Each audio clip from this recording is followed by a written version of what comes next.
koje su ukradene je Picasso, glava konja 1962. godine i bokal i vaza 1944. godine. Te slike bile su izložene u kulturnom centru Zedam u jednom malom gradiću koji se zove Pfäffikon, blizu Ciriha.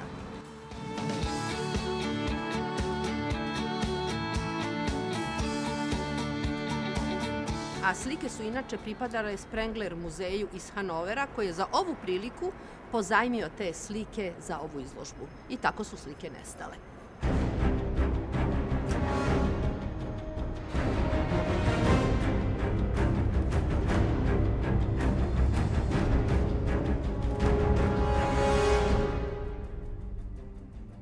Gospodina Richarda Ellisa srela sam već nekoliko puta. The myth that people steal particularly well-known, valuable works of art to put into a private collection, I have never ever substantiated.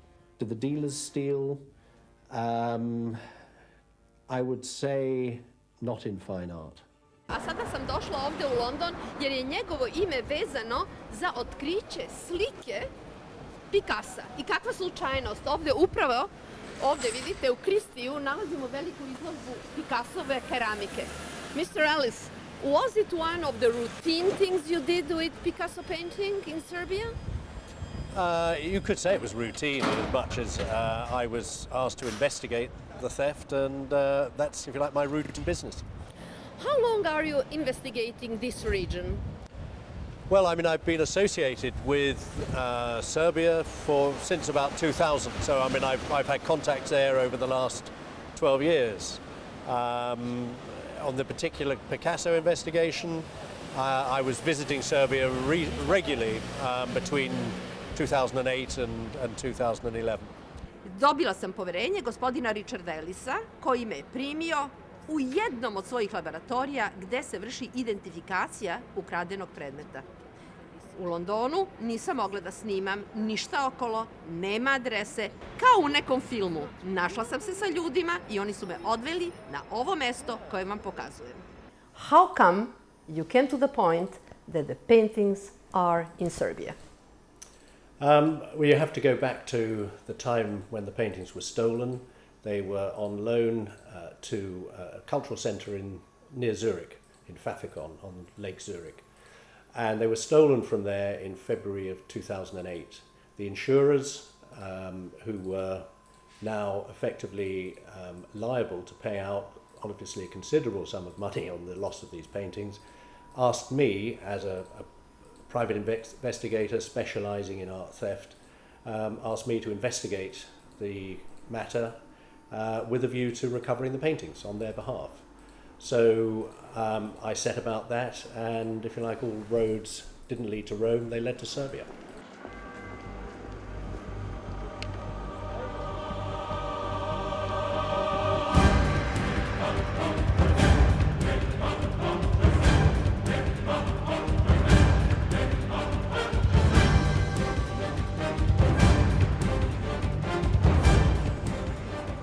I've been very specialised in art crime for over a quarter of a century, so over 25 years. So I've amassed quite a lot of contacts in that time, and it's all about your contacts and using your contacts. So I initiated my investigation. I went to Switzerland. I spoke to people there. The information that came back from that was that this was a Serb orchestrated crime. And through a Serbian contact that I had made many years ago, when I was approached to help with the Avar treasure that was stolen or lost in Serbia, I retained that contact and I spoke to him. I went to Serbia and we began to call on people and to ask questions about the theft of the artwork from Switzerland. And at the time, there was a lot of other artwork that was being stolen, not just in Switzerland, but all over Western Europe. And the indications were that this was organised by groups of Serbs who were travelling through Europe looking for work, meeting up with other Serb contacts that they had, and although this wasn't a organized group of criminals that were targeting artwork or targeting other commodities, it was a very loosely grouped body of Serbs who would meet each other, meet other Serbs who were resident in these countries. They would glean information, and they would then set about stealing some of these objects, which would be taken back into the Balkan regions, particularly into Serbia and Macedonia. Slike i umetnički predmeti se ne kradu tek tako. Uvek postoji naručilac koji se razume u umetnost i odabere otprilike slike za koje tržište, koje on poznaje zainteresovano, nađu čoveka koji ume to da uradi. Kažu da mora da bude vrlo dobar lopov. I onda, kada ukrade tu sliku i kada se ona proda, on dobije negde od 0,5% do 2% najviše. Those thieves, they were not art lovers or art dealers. Very few art thieves are art lovers. They steal a commodity which they know from reading the newspapers and reading about the latest sale at Sotheby's or at Christie's when a record price has been achieved for a Monet or a Picasso or whatever the artist is. They know that these are objects of value. They probably don't know, and this is the difference between a thief and an art thief, is what to do with that commodity. How do you move it? How do you capitalize on what you have stolen? It's very easy. If you steal cash, obviously you can go out and spend it. If you steal electrical goods or jewelry, it's much easier to put that into a second-hand market. With identifiable works of art, it becomes much harder. And you have to have particular types of handlers that will know how to utilize art. Have they been hired by somebody to steal those paintings from Switzerland? No. They just realized it's a money, think so. right? I think this was, and I still to this day, I don't know who actually stole them. But I know that there was a bar near to Zurich, between Zurich and Pfaffikon, that was frequented by Serbs who were visiting Switzerland or living in Switzerland at the time, and this was, if you like, their watering hole. And you see this with what in England we refer to as an expat community. The Englishmen abroad will tend to focus on a bar where they all go and meet and they chat and they can all talk in English and they can talk about home, and it's a very sociable place. And it's at bars like that, and the Space Bar near Zurich became the focal point of Serbian activity. And so you could go there, you would meet other Serbs, and it was there that the planning of a number of these crimes that were committed in and around Zurich. What do you mean you don't know who in fact did steal the paintings? What do you mean by that? I don't know who they are, I don't know their names.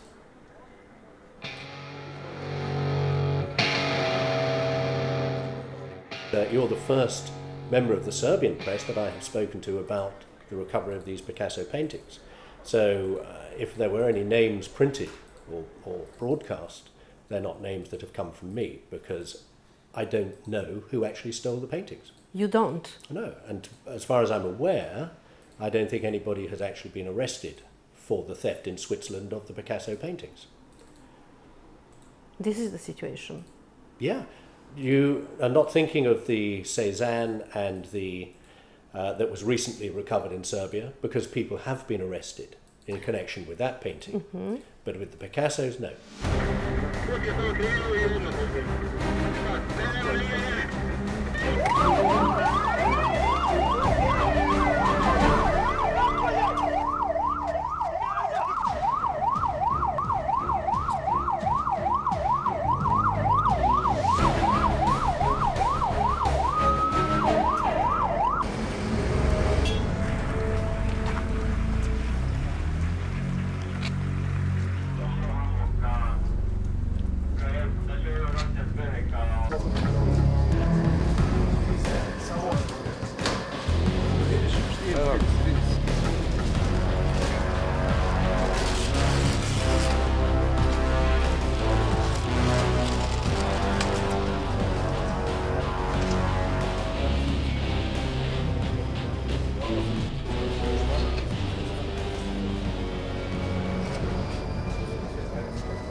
Srbija i okolne zemlje se nažalost smatraju sigurnim zemljama za čuvanje ukradenih umetničkih predmeta.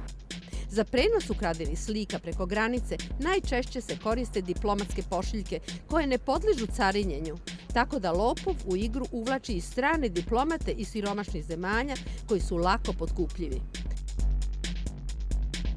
And the big intrigue that you do have some contacts in Serbia which were working for you. Of course. Professionally. These are contacts, obviously my initial contacts, I say, go back to a meeting in London in, I think about 2002, when I was working with the Invaluable Group and running the database for stolen art, and that's where I was approached about the Blago treasure. The evening star is shining bright, so make a wish and hold on tight. There's magic in the air tonight, and anything can happen. I went out to Serbia on another occasion because we were in discussion about creating a bespoke data system to record objects of cultural heritage within Kosovo, because there was concern that they might be lost. Those people are working undercover, or the people, they know what they are doing? If you're working undercover, it indicates that you are pretending to be something that you're not, that you don't want people to know what you're doing. The contacts I have in Serbia are, if you like, ordinary people. They are not members of a law enforcement agency. They are not working undercover. They are living their lives openly and freely in Serbia. And because of that, they meet people and they hear things and they can talk to people. And this is what learning about crime is all about. Well, all right. Okay. You win. I'm in love with you. Well, all right. Okay. You win. Baby, what can I do? I'll do anything you say. It's just got to be that way. Well, all right. Okay. You win. I'm in Until love. the spring of last year, when they were able to read to me what was on the back of those paintings. And when I heard that, I knew we were now looking at the real thing. What was written behind the painting? This was information that was on the back, labels about the provenance of the paintings. So you knew this is it? I knew that was there, and at the time of the theft, we had withheld that information. It had not been made public, so that we would be able to authenticate, just as we did, that I would be able to authenticate that these were the actual Picasso paintings we were seeking. Because there are an awful lot. Forged Picassos, forged Miros, forged Degas, and I had been shown an awful lot of forged works of art in Serbia. Where? In Serbia? Sure. These are some of the best Miro fakes I've ever seen. And these are the kind of artwork which is being circulated in Serbia together with the genuine article.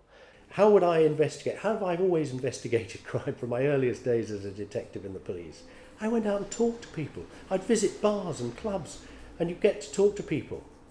You get relationships going, and then they start talking more freely to you. And the one thing I never, ever do, and particularly when I'm working abroad, such as when I'm in Serbia, I never to pretend to be anybody I'm not. And who are you? I have a certain profile. Who are you, Mr. Ellis? Who am I? Yes. I am a retired police officer. I served 30 years in the police in London, which included 11 years at Scotland Yard, where I formed the Art and Antiques Unit in 1989 and worked on that until my retirement in 1999. Okay. Leave him alone. I don't know what it is with you, lot. What do you want? Could you come down here, please?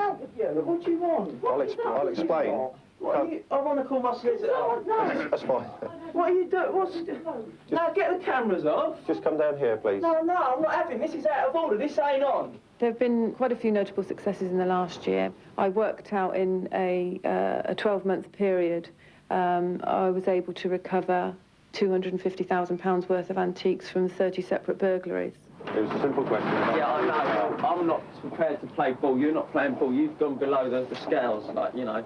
But they're only a fraction of what's actually been stolen. So the problem's vast, and that's something we really got to tackle. I don't think you're being reasonable. The support within police forces is far from adequate to tackle the problem. There are less than half a dozen full-time antiques officers now within the country, and over the last year or two, I've seen a number of forces disband their antiques officers or squads. The problem will rise. It's rising now, and it will continue to rise if more isn't done to stop antique crime. And it's down to police forces and members of the public. We all need to do something before it spirals out of control. We reached a point where we were able to know that within a period of a week, the Picasso paintings would be returned to me. And I, working with the insurers, ensured that the director of the museum, the Sprengel Museum, would also come to Serbia with me. I collected the director of the Sprengel Museum from Belgrade Airport. I then drove into Belgrade. We had a meeting with people, my guys, people that they worked with. And I was then driven with Ulrich Krempel, the director of the Sprengel Museum, out of Belgrade down to Kruševac.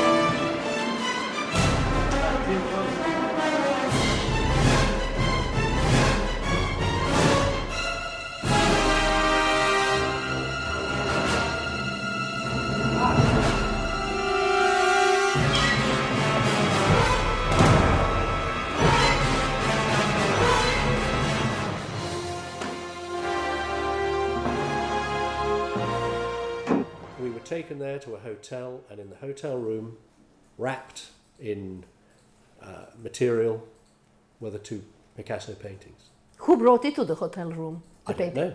I was taken to the hotel room where the paintings were, waiting for me.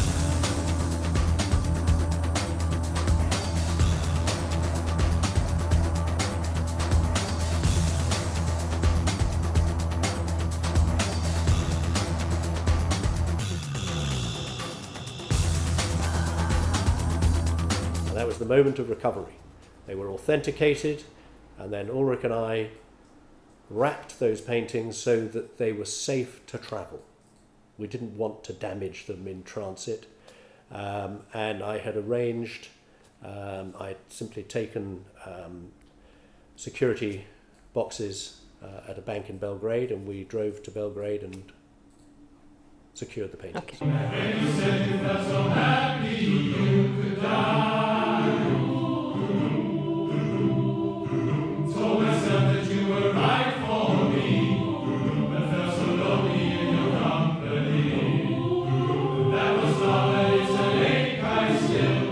When the press saw the paintings, yes, was 2 or 3 weeks later, when I then came back to Belgrade. I met with the Serb police, with the Swiss prosecutor. The glory of discovery went where then? Well, if there was glory, I don't know. I was still in Belgrade when the Minister of Culture announced that the Serbian police had recovered the pictures, so I guess you could say there was certain glory there. I was contacted within 24 hours of actually securing those pictures by the Swiss media. So clearly the Swiss had leaked this to the media, that the pictures were recovered. And I know that the Swiss prosecutor, on returning to Switzerland after we'd been in Belgrade, announced to the Swiss media that the Swiss had recovered the pictures. Good luck to them. So I don't seek publicity. I don't go out of my way to tell the media, hey, I'm going to France next week, or I'm going to Switzerland, or I'm going to Serbia. I don't need people to know what I'm doing. I'm a very private person, and that's the way that I have to operate. And this is why, after the recovery of the pictures, in fact, it was agreed between the Swiss prosecutors, the Serb prosecutors, and the director of the Sprengel Museum, the owners of the pictures, that we would say nothing to the media. And I continued to do that because I don't particularly need for people to know all about me in that way. For me, the fact that I was successful, that I was able to recover these pictures and return them to the museum who owned them on behalf of the insurers, they're the people who need to know what I do and how I do it. Because they'll use me again. If you like, I'm a pensioner because I have a police pension. But as that police officer, I developed a particular expertise in the investigation and the recovery of stolen art and antiques and cultural property on an international basis. And I was able to take that into the private sector. And I've been able to start my own company working with, experts in this field and able to deliver over and above what, certainly what law enforcement agents can do, because I'm free to travel and I'm free to meet people and talk to people, which is how I learn about stolen property. We provide a lot of very specialised services to the art collecting community. We're here in the laboratory of Art Access. This is the most advanced laboratory in the world when you come to looking at and looking behind painting on canvas or on wood or whatever it is, and analysing the pigments and authenticating these works of art. This is infrared imaging, and we are now scanning a painting for a client. And here you can see a small, very small part of this painting. We do infrared to see under drawings and what's called pentimenti, which is changes in the image or the painting. What did you discover on this one? Is it real? It's too early to say because we just started the work. The client thinks it might be a painting by Rubens. Oh. And that is what we are trying to find out, whether this is a painting from Rubens or not. This is the laboratory. Nicholas Eastaugh here at this laboratory was the man who first identified that the Jäger's collection in Germany was part of a massive art fraud, and these pictures had been forged. And he identified it here scientifically by showing that a pigment that was used was actually not available when the picture was supposed to have been painted.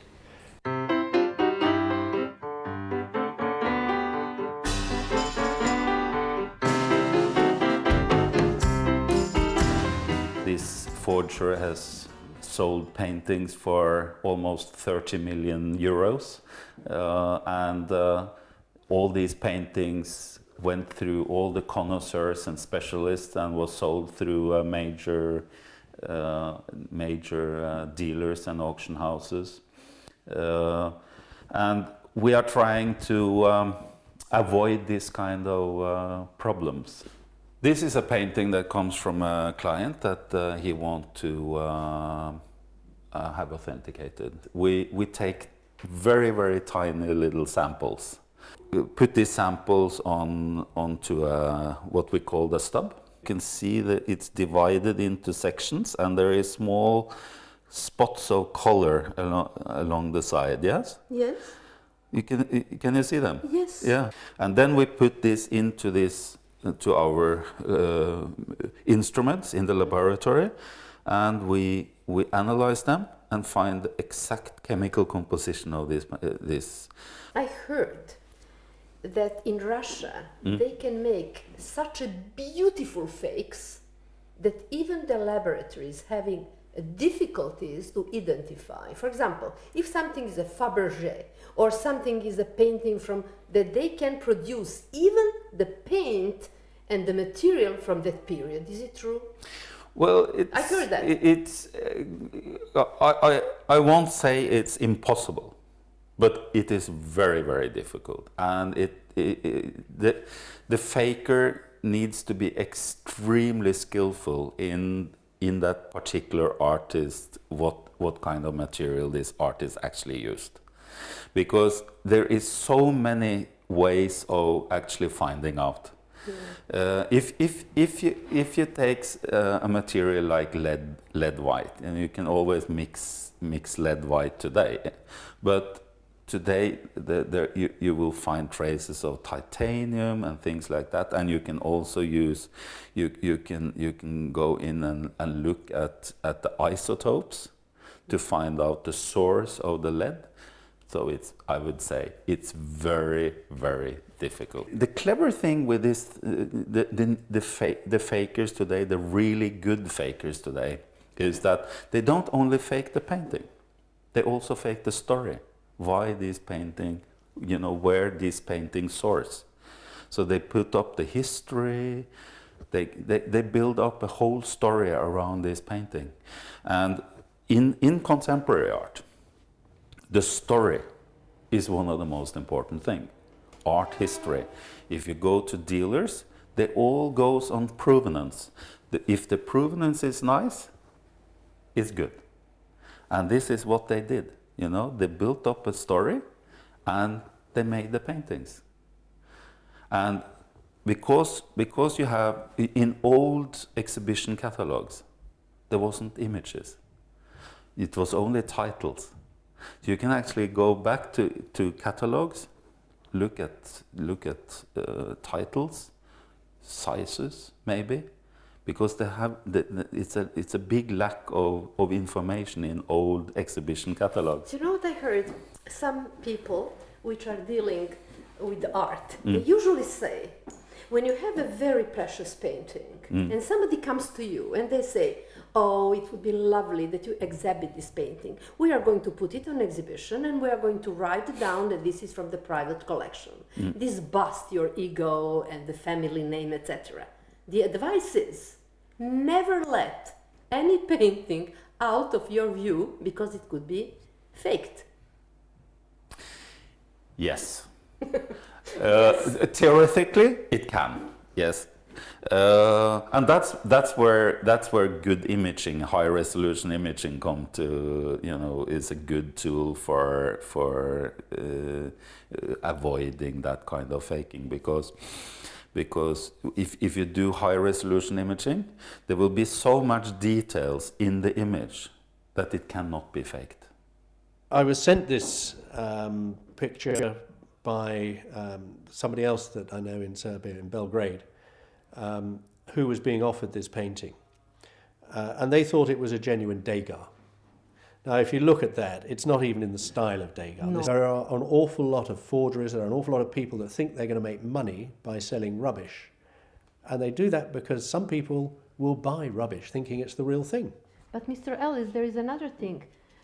If the expert in my country signs something and says it's real, and the expert is having a name, people would believe him. Well, they might well, but that's why ultimately collectors and so on will come here to this laboratory and have the picture looked at scientifically. I dealt with a very big art forgery on one occasion while I was at Scotland Yard. The artist painted entirely in acrylic, household paint. And his works were sufficiently good to fool a lot of art experts. Had they been looked at scientifically, they would have known straight away that these were fakes. And the man that painted them, a man called John Myatt, today runs his own gallery, and it's called Genuine Fakes. Painting portraits is my passion. I'm John Myatt, an artist, and I've been commissioned to paint famous people. But these will be no ordinary portraits. And I'm no ordinary painter. I used to be an art forger. I was jailed for forging over 200 paintings, a crime that rocked the art world. And I paid the price for it. I did my time, and now I make an honest living painting legitimate fakes in the style of famous artists. I'm copying the great masters to create my celebrity portraits. Today my sitter is the comedy genius, John Cleese. Your 2 paintings, here we go. Painting number 1 and painting number 2. Very good. Oh, how interesting. When I was in the police at Scotland Yard, if I wanted to go to these other countries, I had to submit reports, I had to seek agreement of those countries I was going to visit. Sometimes they actually came to us and said, "Can you help?" And we would say yes, but you had to have their agreement. There had to be what they call letters rogatory, which provide, in Serbia, the prosecutor would have to say, yes, you the French, you the Swiss, you the English, can come and make these inquiries, or we will make these inquiries for you. But there is a protocol that has to be followed. Serbian police, if they come to England to investigate a crime committed in Serbia, have no authority here. They can't make arrests. They can't go and knock on people's door and say, hey, we're the police. They're the police in Serbia, they're not the police in England.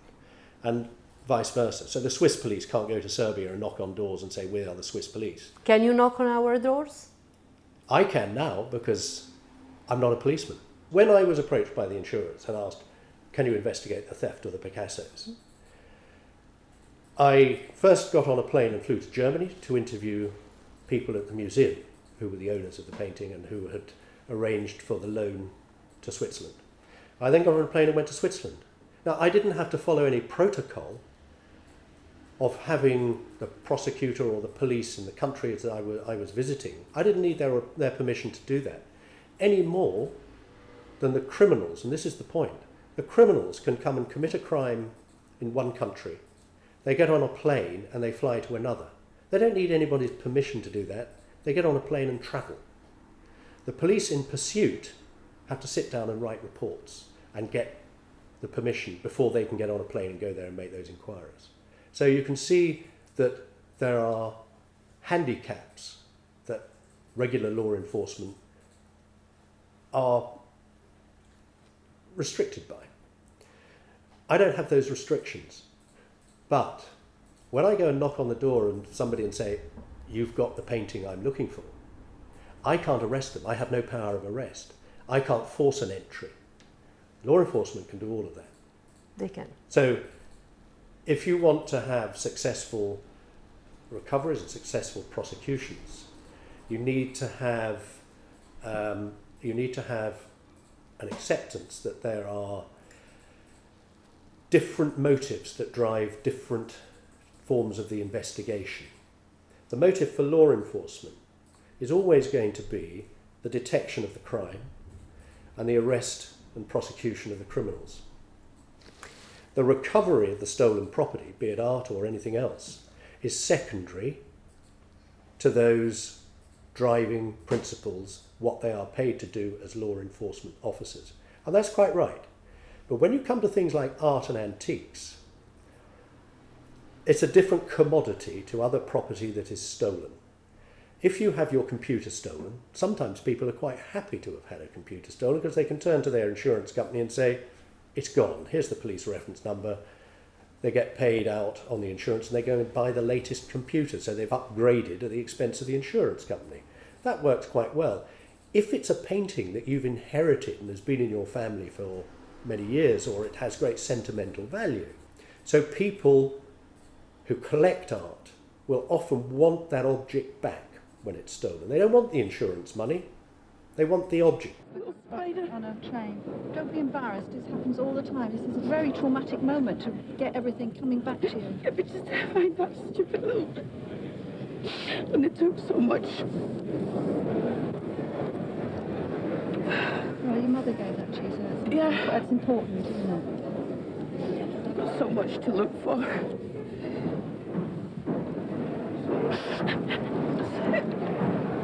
Such a stupid little thing, and I was always petrified of it.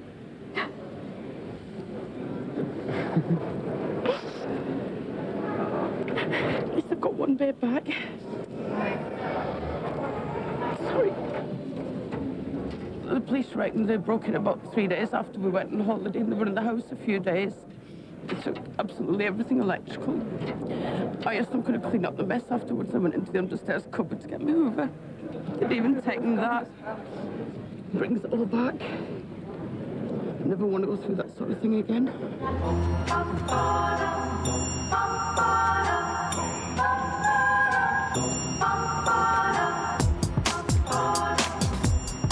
The Serbian police, they have now a squad which is specialized for this kind of a crime? Yes. Your knowledge is invaluable. And do you have any idea about that, to train those people, that they are able to recognize certain things on their own country? Well, the most important thing for any art squad in the world is actually, first and foremost, to be competent investigators, criminal investigators. And for a unit to be able to do that, you have to first and foremost be able to work within, in the case of Serbia, Serbian law. Now, they know far more about Serbian law than I will ever know. There is a lot of background information that I can give to them that would help them to work to operate, particularly on an international basis. You have to remember that when I was at Scotland Yard, I undertook investigations all around the world. I even opened a tomb in Egypt whilst investigating some Egyptian antiquity looting. I was one of the first Western police officers to investigate crimes in China with the Chinese authorities. Los Angeles became known at one time as my other office because I was there so often.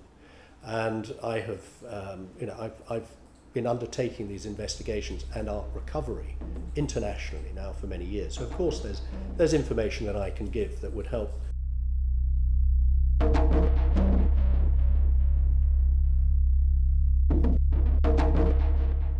People who steal art and antiques and cultural property are not stealing the objects for their beauty. They're stealing objects for their value, for the money that they'll realize out of it, and they are dealt with and treated as another commodity. We've had instances where you've had fine art being used as a collateral exchange, a commodity exchange for drugs, in the same way as you'd say, there's so many bags of potato valued at so many bags of heroin. And that's how they do it. Do you think you are going to come again to Serbia? Is there some more important paintings which are stolen? I think that there is a lot more artwork in and around Serbia, in the Balkan region, and I think there's a very good chance I'll be in Serbia again. You are now looking for which paintings in Serbia? It must be something. It must be. Tell me what you can. Well, what I can say is that there is other artwork there, and I hope that this is going to help people to realise that the artwork cannot stay hidden forever. And have a look. Look, Picasso ceramics. Beautiful. Can they be forged? Yes, I dealt with one with a big forgery case where the potter was forging 17th century English Wealdenware pottery. So you can forge anything if you are proficient enough, if you're good enough. Thank you very much. You have been talking to Ekskluzivno Mira Polak from National Television of Serbia. And it's been my pleasure. My pleasure too. Thank you.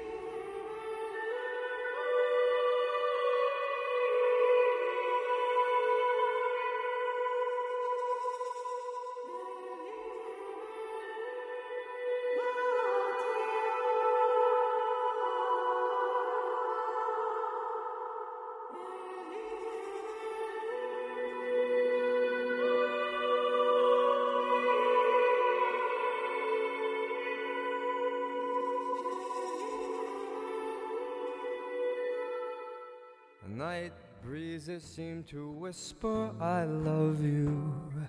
Birds singing in the sycamore tree. Dream a little dream of me. say nighty-night and kiss me. Just hold me tight and tell me you miss me while I'm